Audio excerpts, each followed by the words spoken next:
Assalamualaikum warahmatullahi wabarakatuh. Perkenalkan, nama saya Eka Kusuma Bakti, NIM 61014222063. Pada kesempatan kali ini saya akan mempresentasikan mengenai etika dalam penggunaan dunia maya.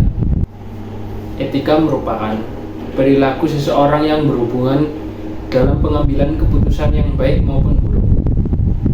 Kelompok maupun individu pasti memiliki nilai-nilai etika di dalam bermasyarakat. Dengan adanya nilai etika pada diri setiap individu, dapat mengurangi terjadinya tindakan yang tidak diinginkan atau merugikan orang lain. Adapun pengertian etika menurut para ahli, yang pertama ada Aristoteles, merupakan seorang filsuf asal Yunani dan murid dari Plato, berpendapat dengan membagi etika menjadi dua pengertian, yakni terminus technicus dan manner and custom. Terminus technicus merupakan etika sebagai ilmu pengetahuan yang mempelajari problema tingkah laku atau perbuatan individu atau manusia. Sedangkan manner and custom merupakan pengkajian etika berkaitan dengan tata cara dan adat yang melekat dalam diri individu serta terkait dengan baik buruknya tingkah laku, perbuatan ataupun perilaku individu tersebut. Kemudian ada Prof. Dr. Sugarda. Kemudian ada Louis O. Katzoff memberikan pandangan bahwa etika pada hakikatnya lebih cenderung berkaitan dengan asas-asas pembenaran dalam relasi tingkah laku antar manusia. Berikutnya ada H. A. Mustafa mengemukakan pengertian etika adalah ilmu yang menelaah suatu tingkah laku atau perbuatan manusia dari segi baik dan buruknya dengan memperhatikan perilaku manusia tersebut sejauh yang kita ketahui oleh akal pikiran manusia. Kemudian ada K. Bertens. Etika adalah nilai moral dan norma yang menjadi pedoman baik bagi suatu individu maupun suatu kelompok dalam mengatur tindakan atau perilaku. Dengan kata lain, pengertian ini disebut juga sebagai sistem nilai dalam hidup manusia, baik perorangan maupun bermasyarakat. Etika berarti ilmu mengenai baik dan buruknya manusia. Baik teman-teman, berikutnya ada fungsi etika. Fungsi etika, apa saja sih fungsi etika? Sebagai tempat untuk mendapatkan pandangan atau perspektif kritis yang berhadapan langsung dengan berbagai suatu moral yang membingungkan. Guna pandangan atau orientasi etis ini perlu adanya pengambil suatu sikap yang wajar dalam situasi dan kondisi masyarakat yang majemuk. Berikutnya, guna memperlihatkan suatu keterampilan berpikir jernih, yaitu suatu kebolehan untuk berargumentasi secara kritis dan rasional. Kemudian berikutnya berfungsi sebagai pembeda mana yang boleh diubah dan mana yang tidak bisa diubah. Etika juga berfungsi menyelidiki suatu konflik atau permasalahan hingga ke akar-akarnya.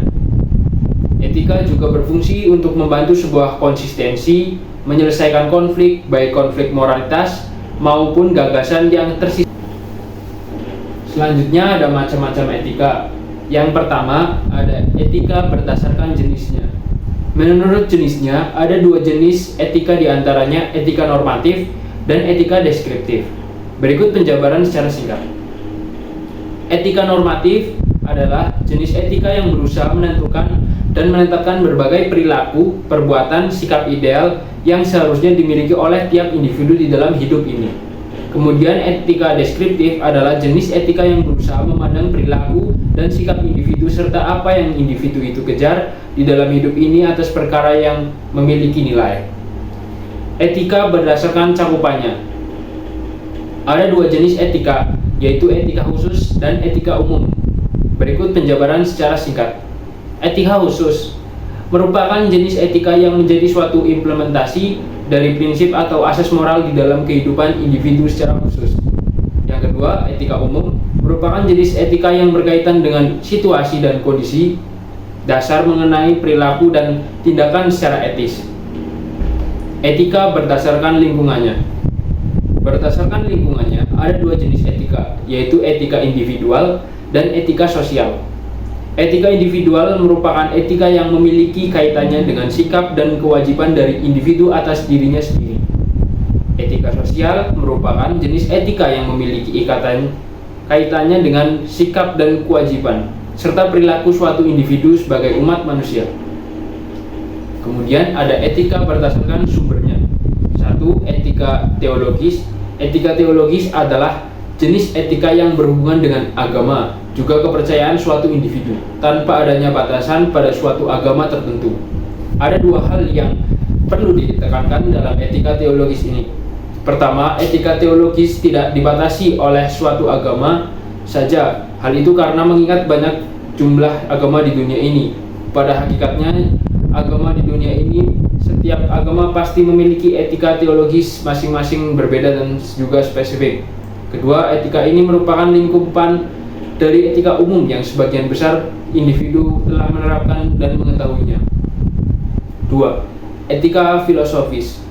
Etika filosofis adalah jenis etika yang lahir dari kegiatan berpikir atau berfilsafat yang dilakukan oleh individu dan termasuk dalam bagian filosofis. Filsafat sebagai suatu bidang ilmu yang mempelajari pikiran manusia.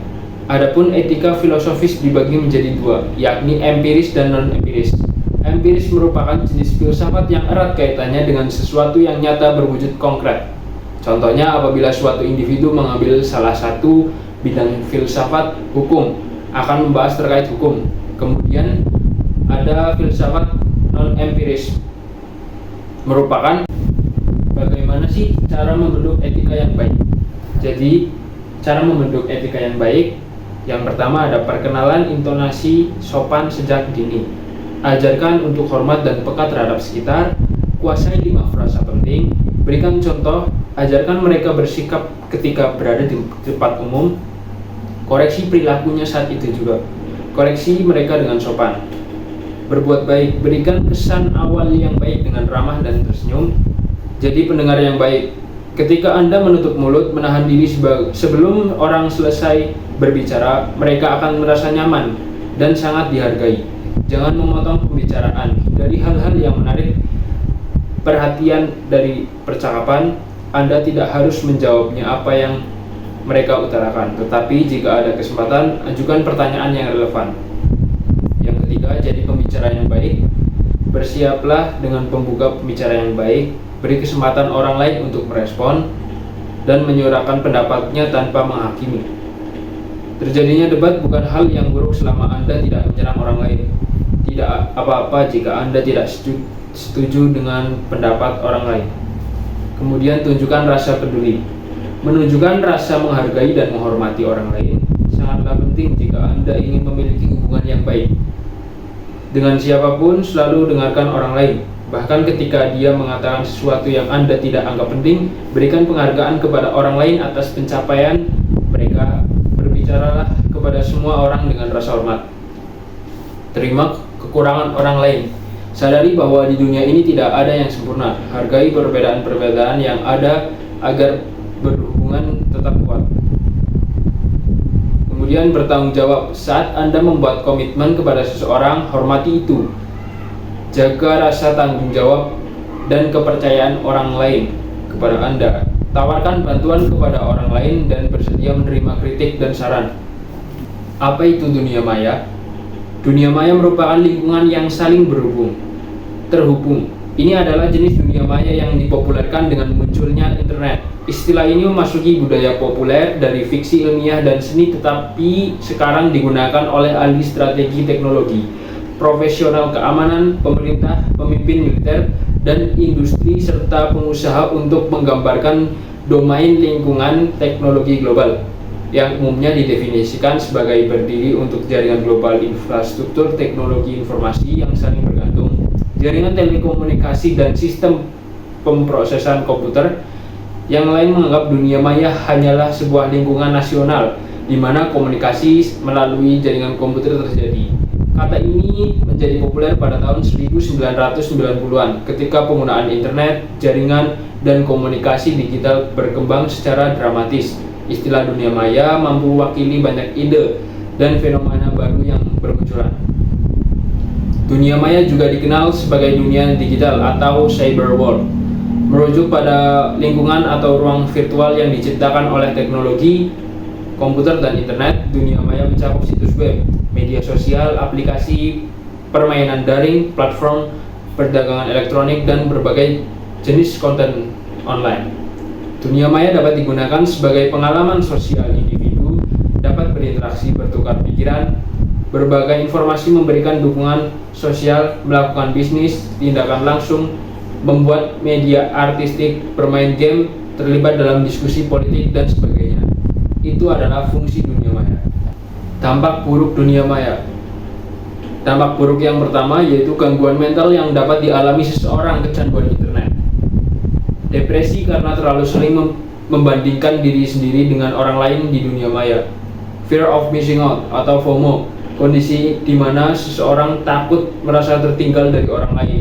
Dalam hal ini, informasi yang ada di media sosial. Kemudian ada narcissistic personality disorder, yaitu kondisi di mana seseorang selalu ingin memposting foto selfie dirinya baik di Facebook, Instagram, dan Twitter. Rentan terhadap hoax, penipuan, sampai tindakan kriminal. Bagaimana etika dalam penggunaan dunia maya? Cara menjaga etika di dunia maya antara lain dengan menggunakan bahasa yang sopan, menghormati privasi orang lain, menyebarkan informasi yang benar, menghindari pelecehan online, dan bersikap bijaksana dalam penggunaan media sosial. Kiranya itu saja yang dapat saya sampaikan pada pertemuan kali ini. Selebihnya mohon maaf. Sekian, wassalamualaikum warahmatullahi wabarakatuh.